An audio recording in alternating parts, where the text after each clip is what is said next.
Fire me then. Okay, here's the lawsuit.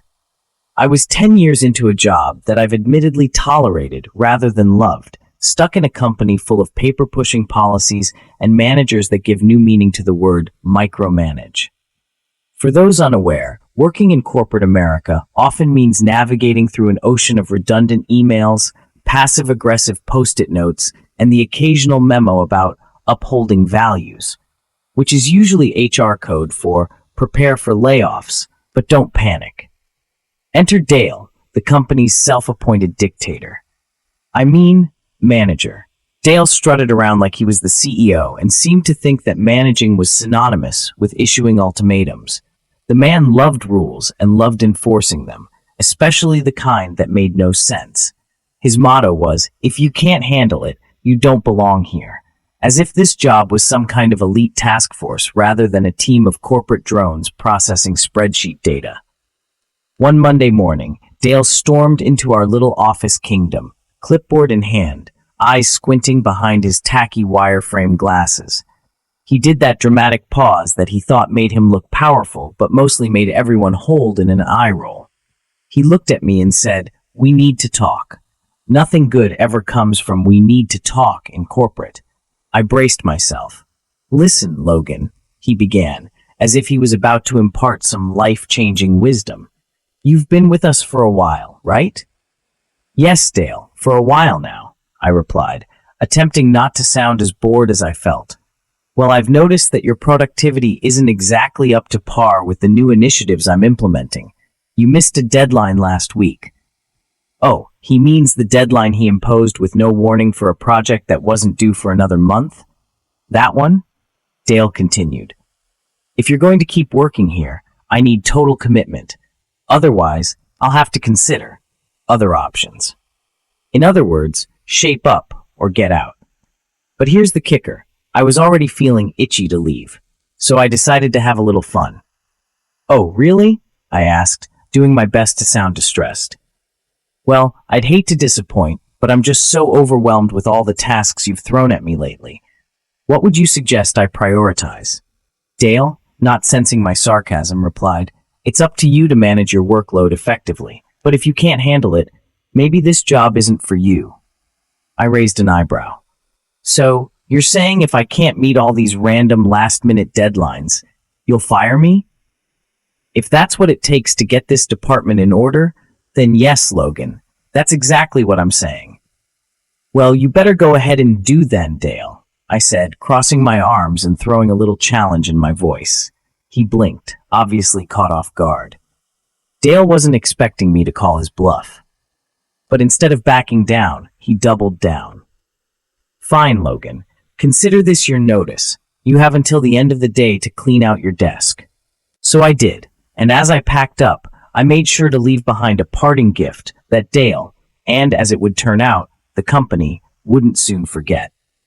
You see, I knew a little something Dale didn't know. The company had been skirting some serious wage laws, particularly with overtime. I had records, screenshots, emails, everything I needed to bring a full-on legal hurricane down on the place. But I didn't want to go nuclear just yet. First, I called up an attorney friend of mine and asked a few questions. His response was nothing short of gleeful.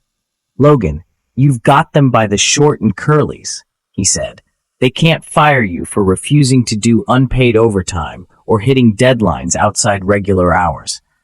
Not only is it illegal, but you could also sue for wrongful termination if you wanted to. They'd owe you a nice chunk of change." Music to my ears. So, I decided to do a little digging into how the company had been managing these deadlines. It turns out, Dale had been padding his reports, making it look like our team was underperforming unless we worked beyond the usual hours. Hours we weren't getting paid for. With my lawyer buddy's guidance, I pieced together a glorious paper trail of Dale's antics and the company's shady practices. Once I had my evidence ready, I walked right back into HR. They seemed relieved at first, probably thinking I was there to beg for my job back, but instead, I plopped down my binder of evidence on their desk. "Hi, so it seems there's a bit of a problem," I said, casually flipping open the binder. It appears you owe me for about 200 hours of unpaid overtime, and that's just from the past year. The HR rep paled. I continued. Also, I'd like to discuss the wrongful termination there, considering I was fired for not meeting deadlines that were impossible to achieve without breaking labor laws. They tried to brush it off, of course. The usual, "we'll investigate" line came up, which is corporate speak for, "we'll hope you go away." But I was prepared. "Oh, I have no doubt you'll investigate," I replied with a grin. "But if this isn't resolved in my favor, I'll be filing a complaint with the Department of Labor and maybe sharing a few choice emails with the local news. I'm sure they'd love a story about wage theft in our community." The HR rep, now visibly sweating, muttered something about getting back to me. I left the office feeling lighter than I had in years. 2 weeks later, I got a call from the HR manager. Apparently, my little binder of evidence had worked its way up the chain. They were offering me a hefty severance package to avoid a lawsuit, along with full back pay for my overtime. They even threw in a non-disclosure agreement, which was pretty laughable, considering I'd been open with half the office about my impending lawsuit. And as for Dale, turns out he'd been cooking the numbers on his team's productivity to make himself look better. The company took a hard look at his practices, and they didn't like what they saw. Last I heard, he was pursuing new opportunities, which, as we all know, is HR code for fired and blacklisted. So in the end, I got a nice payout, the company got a well-deserved slap on the wrist, and Dale got exactly what he deserved.